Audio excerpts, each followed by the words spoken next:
বহুতৰ ষ্টেটমেণ্ট আছে ন উইটনেছ দিয়া বুলি নিজে কৈছে ন যোনে যে তালে দিছে যে শ্যাম কানুৱে মানে বস্তুটো হাঁহি উঠা মানে এফালৰ পৰা শ্যাম কানুৱে বোলে তাৰে ৰিচেপশ্যনত কৈছিল যে জুবিনক কোনো ধৰণৰ এলকহল দিব নালাগে এইফালে শ্যাম কানুৱে আকৌ আহি পেলাই ব্লেক এণ্ড হোৱাইটৰ বটলাৰে দি থৈ গৈছিল চ' সেইটো তেওঁলোকৰ নিজে উইটনেছে কৈ থৈ দিছে তো এইটো হাঁহি উঠা হয় নাই এফালৰ পৰা তাৰমানে এনেকৈ ভাতটো নাখায় এনেকৈ ভাতটো খাই দি দিছে তাৰমানে এইটো মানুহক দেখাবৰ কাৰণে নাই দিয়া কিন্তু আকৌ বটলটো কিনি দিছে আকৌ ইফালে বহুত কথা আছে ন তেওঁলোকৰ মাজত যিখিনি কনভাৰ্চেশ্যন আছে তেওঁলোকৰ যিজন একিউজ আছে অমিত প্ৰভা তেওঁলোকেও কৈ দিছে ন যে ব্লেক এণ্ড হোৱাইটৰ বটলটো আহিছে চ' ডেফিনেটলি সেইটো এটা মানে মস্ত এটা মিছা কথা কৈছে যে দিয়া নাই আৰু বটলটো আনি দিছে শ্যাম কানু মহন্তই নিজে আনি পেলাই দিছে বিৰাট ভাল চাওক আমাৰ পৰা যিখিনি লয়াৰে আমাৰ বিৰাট ধুনীয়া যুক্তি দিছে every point was very very logical প্ৰতিটো আৰু তেওঁলোকৰ মই লজিকেল একো দেখা নাই তাৰমানে তেওঁলোকৰ বস্তুবোৰ ঘূৰাই পকাই একেখিনি কথাকে মানে ৰেকৰ্ডখন যে আগৰ দিনৰ ৰেকৰ্ড বাজি যায় ৰেকৰ্ডখন বাজিয়ে থাকে তাৰমানে একেটা কথাকে ঘূৰাই আছে কিন্তু লজিকেলি একো দেখা নাই তাৰমানে তেওঁলোকে এতিয়া এফালে কয় বেইলো লাগে এফালে কয় মানে বেইল দিলে তেওঁক আকৌ প্ৰটেকশ্যনো লাগে কিবা এনেকুৱা ধৰণৰ কথা আহে চ' আল্টিমেটলি মই লজিক দেখা নাই যে মই যে বেইলৰ কাৰণে কিবা লজিক পাব আৰু তেওঁলোকে এইমাত্ৰ যিটো ক'লে যে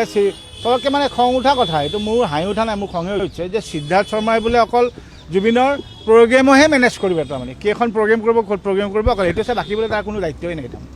বেইলৰ লগতে একেলগে তেওঁলোকৰ বেইল যদি পায় তেনেহ'লে সুৰক্ষাৰ দিশটো তেওঁলোকে উনুকিয়াইছে নেকি মানে তেওঁলোকৰ এনেকুৱা কথা আৰু মানে যদি বেইল পায় ইয়াতে থাকিব ক'তো নাযায় যিখিনি পইণ্ট দিয়ে সুৰক্ষাটো লাগিব এইটো তেওঁলোকেও জানে সুৰক্ষা নলয় কিন্তু কথাটো হ'ল কি মই দেখা নাই কিন্তু বেইল পাব যে কাৰণ মই তেওঁলোকৰ পইণ্টবোৰ মই একোৱে মানে বেইল পোৱা পইণ্ট এটাও মানে এনেকুৱা লগা নাই যে অলপ দেৰি কাৰণে আমাৰ মনটো বেয়া লাগি গৈছে যে এই পইণ্টটো ধৰক ষ্ট্ৰং পইণ্ট গৈছে উল্টা দেখোন আমাৰ পইণ্টখিনি ইমান ষ্ট্ৰং হৈছে যে মই তাতে তেওঁলোকৰ লয়াৰেৰে মই মাত দেখা নাই তাৰমানে চ' মই ভাবোঁ it's impossible for them to get bail আজি দেখা পালোঁ বৰ সাংঘাতিক কথা এইটো মানে আজি এইটো গৌৰৱৰ কথা চবৰ কাৰণে যে জুবিনে যিখিনি ভাল বস্তু দি গ'ল মই তাই বন্ধুৰ পৰা কৈ আছোঁ যে জুবিনৰ ভাল বস্তুখিনি আমি শিকাব লাগে এতিয়া আৰু সেইখিনি যে আজি ডেফিনেটলি এইটো যে কৈছে যে দেখাব লাগে স্কুলবোৰত জুবিন গাৰ্গ কিবা আজি অসমৰ চব পিনে কোনে যে জুবিনৰ যিখিনি যে প্ৰতিমূৰ্তি কৰি আছে বা জুবিনৰ মই কৈছোঁ অকল প্ৰতিমূৰ্তিটো নহয় তাৰমানে তেওঁ এটা বস্তুটো দেখা পালে মানুহে গম পাব চবে সুধিবই ন সৰুখিনিয়ে যে এজন কোন হয় চ' তেতিয়া যেন তাৰ জুবিনৰ ওপৰৰ কথাখিনি যে প্ৰতিখন সৰু গাঁও বা জিলাত এটা সৰু মিউজিয়ামে হওক তাত এখন ভাল কিতাপ এখনে থাকক যে জুবিনৰ ভাল আদৰ্শ কি আছে জুবিনে কি কৰি গৈছিল আৰু জুবিনেতো সদায় কৈছিল ন গামোচাই অসমীয়া আগ নবঢ়াই কিতাপে অসমীয়া আগবঢ়াব আৰু সেইটো যে হ'ব গৈ আছে সেইটো মোৰ কাৰণে মই কৈছোঁ বিৰাট ভাল কথা আৰু এইটো আমাৰ গৌৰৱৰ কথা ডেফিনেটলি ভাল কথা চ' সেইবুলি বলতে ভাবোঁ এতিয়া আমি সদায় ভাল বস্তুৱে পাম আৰু জুবিনে